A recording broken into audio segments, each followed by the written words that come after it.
Senior പെൺകുട്ടികളുടെ 1500 മീറ്ററിലാണ് ചിത്രയുടെ രണ്ടാം സ്വർണ്ണ നേട്ടം. 4.36 സെക്കൻഡിനാണ് ചിത്ര ഫിനിഷ് ചെയ്തത്. എന്നാൽ കഴിഞ്ഞ വർഷം ഇറ്റഗോയിൽ കുറിച്ച ദേശീയ റെക്കോർഡ് സമയമായ 4.35ലേക്ക് എത്താനുമായില്ല ചിത്രയ്ക്ക്.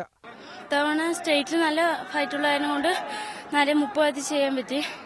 ഇവിടെ കോമ്പറ്റീഷൻ ഇല്ലാത്തതിനോണ്ട് ഒരു ടൈം നടത്താൻ പറ്റാത്തൊരു ബുദ്ധിമുട്ടുണ്ട്. ജൂനിയർ പെൺകുട്ടികളുടെ 3000 മീറ്റർ നടത്തത്തിൽ KT നീനയാണ് ഇന്ന് കേരളത്തിന്റെ സ്വർണ്ണവേട്ടയ്ക്ക് തുടക്കം കുറിച്ചത്.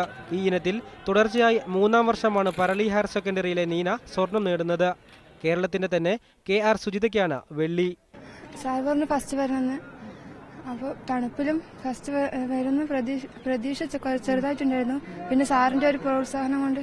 സീനിയർ ആൺകുട്ടികളുടെ 1500 മീറ്ററിൽ ശക്തമായ പോരാട്ടത്തിനൊടുവിലാണ് മുഹമ്മദ് അഫ്സൽ സ്വർണം നേടിയത്.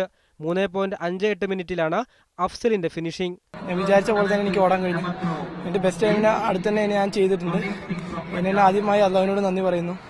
അതേസമയം ജൂനിയർ പെൺകുട്ടികളുടെ 1500 മീറ്ററിൽ സ്വർണ്ണ പ്രതീക്ഷയായിരുന്ന ആതിരയ്ക്ക് വെള്ളിയെ നേടാനായുള്ളൂ. മഹാരാഷ്ട്രയുടെ ദുർഗ ദിയോറയാണ് സ്വർണം നേടിയത്. ഇതേ ഇനത്തിലെ ആൺകുട്ടികളുടെ വിഭാഗത്തിൽ കേരളത്തിന് വെങ്കലമേ നേടാനായുള്ളൂ. അവസാന ലാപ്പിൽ സ്വർണം കൈവിട്ട KR ആതിരയാണ് ഇന്നത്തെ കേരളത്തിന് നഷ്ടം. എന്നാൽ PU ചിത്രയും മുഹമ്മദ് അഫ്സലും പ്രതീക്ഷകൾക്ക് തുയർന്നു. ദീർഘദൂര ഓട്ടങ്ങളിൽ PU ചിത്രയ്ക്ക് എതിരാളികളിൽ നിന്ന് ഒരിക്കൽ കൂടി തെളിഞ്ഞു. ബിർസ മുണ്ട സ്റ്റേഡിയത്തിൽ നിന്നും ക്യാമറമാൻ പ്രമോദിനോടൊപ്പം സവാദ് മുഹമ്മദ്, മീഡിയ 1.